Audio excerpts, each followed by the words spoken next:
Niveau 260. Sleep Paralysis. Il n'y a personne ici. C'est juste toi. Ou pas. Indice de menace. Classe 3. Environnement. Dangereux. Instable. Hasard d'entité. Ce Sleep Paralysis est le 261e niveau des Bako. Description. Le niveau 260 se compose d'une petite pièce monochrome avec un lit et deux bureaux comme meubles, dont l'un se trouve à côté du lit, l'autre à côté d'une porte. Le niveau semble dépourvu de couleur, ce qui signifie que tout ce qui arrivera ici apparaîtrait en niveau de gris. Les deux portes à ce niveau sont décrites comme verrouillées, tandis qu'une lumière vive les traverse. Il est décrit que ce niveau simule la paralysie du sommeil. On se retrouve sur le lit, incapable de bouger ou de parler à l'entrée de ce niveau. Peu après qu'un individu réalise son état, il commence à halluciner des créatures vives décrites comme grotesquement réalistes, allant de toutes sortes d'entités et créatures, principalement représentant comme des personnes récemment rencontrées. Le but principal supposé de ces hallucinations est de rendre le vagabond fou avec les créatures les plus sinistres que son esprit puisse imaginer. Les hallucinations semblent s'intensifier à mesure qu'on reste plus longuement dans ce niveau, plongeant l'individu dans un état de panique. Il est recommandé de se rappeler que les hallucinations n'existent pas pour éviter la folie, car le niveau utiliserait toute faiblesse possible pour atteindre son objectif. Si l'on ne parvient pas à se battre contre soi-même à cause de la folie, on finit par succomber au niveau lui-même, laissant son âme dans un état de panique extrême pour le reste de l'éternité. Au fil des 5 minutes, on peut déplacer une partie de ses articulations ainsi que la tête. Et au fil des 15 minutes, on retrouve une mobilité totale. Cependant, toutes les créatures autrefois considérées comme l'œuvre de l'esprit du vagabond se soumettront à de véritables entités. Cette phase sera expliquée dans le prochain titre. De plus, toute totalement introduite dans le niveau cessera d'exister mais reviendra à la sortie du niveau. Dans de rares cas où un individu semble proche de la folie, cette musique tremblante jouera.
The Well Nightmares. Indice de menace. Classe 3. Dangereux. Instable. Nombre modéré d'entités. Dans cette partie du niveau, connue sous le nom de The Well Nightmares, comme mentionné précédemment, l'individu retrouve une mobilité totale, avec pour effet secondaire que toutes les hallucinations prennent vie. À mesure que ces entités deviennent réelles, elles seront persuadées par une force inconnue d'un seul objectif, à savoir tuer le vagabond par tous les moyens. De plus, une fois qu'on quitte le lit, il semble toujours se ranger de lui-même par des moyens inconnus. Bien que la disposition du niveau semble rester la même, certaines portes peuvent se déverrouiller, ce qui mène à une sortie possible. Il est important de noter que cette phase est le seul moment où le vagabond peut sortir du niveau. Il est donc crucial de trouver une sortie très rapidement. Il faut noter que le niveau n'attend pas que le vagabond quitte le lit. Il est donc soumis de quitter le lit aussi vite que possible. S'échapper devrait être l'objectif principal lorsque l'on se retrouve dans ce niveau. La méthode la plus rapide, bien que la plus difficile, consiste à ouvrir ou défoncer une porte typique, puis à la traverser en courant. L'endroit où l'on pourrait se retrouver ensuite est décrit comme une structure labyrinthique, entièrement grise, faite d'un matériau inconnu. À l'entrée, toutes les entités commenceront à le poursuivre, tandis que le labyrinthe lui-même se transforme rapidement, rendant la navigation à travers extraordinairement difficile. L'objectif du labyrinthe est de trouver un trou dans le sol et d'y sauter, ce qui mènera à une descente à travers un vide apparemment infini. Lorsque l'on commence à se sentir somnolent, le vagabond s'évanouit après quelques minutes. À leur réveil, ils se trouveront au niveau 37. Entité. Au début du niveau 265, l'environnement se manifeste visuellement avec des entités et des créatures qui ne sont cependant que des hallucinations. Ces illusions sont créées par l'esprit de quelqu'un, souvent poussé par le niveau lui-même, conçues pour créer une atmosphère d'inconfort et de peur. Malgré leur apparence inquiétante et troublante, ces entités ne représentent aucune menace physique, car elles ne sont pas réelles. Cependant, dans la phase connue sous le nom de The Well Nightmares, les entités et créatures commencent à se matérialiser sous des formes réelles.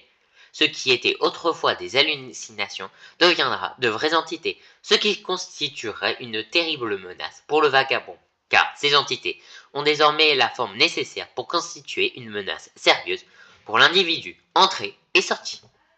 Entrée au niveau 26, trouvez une chambre avec seulement un lit, entrez et restez 10 à 20 secondes pour être transporté de force au niveau 260.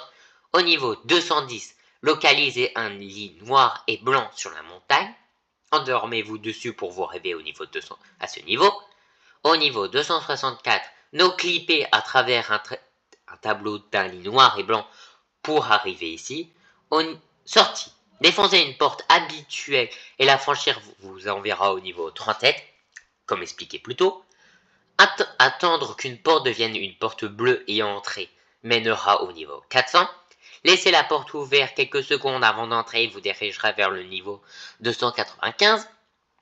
Attendre qu'une porte devienne une porte rouge et y entrer à 50% de chance de vous envoyer au niveau 799. 45% de recommencer le niveau et 5% de chance de vous envoyer au niveau 399. Attendre que la porte commence à bugger 1 minute avant les 30 minutes. Et y entrer peut vous transporter soit au niveau 0,5, soit au niveau 0,41. Se cacher sous le lit et survivre pendant 5 minutes vous récompensera par un transfert au niveau 933 ou 330. C'est extrêmement difficile en raison du risque d'être trouvé et tué par des entités.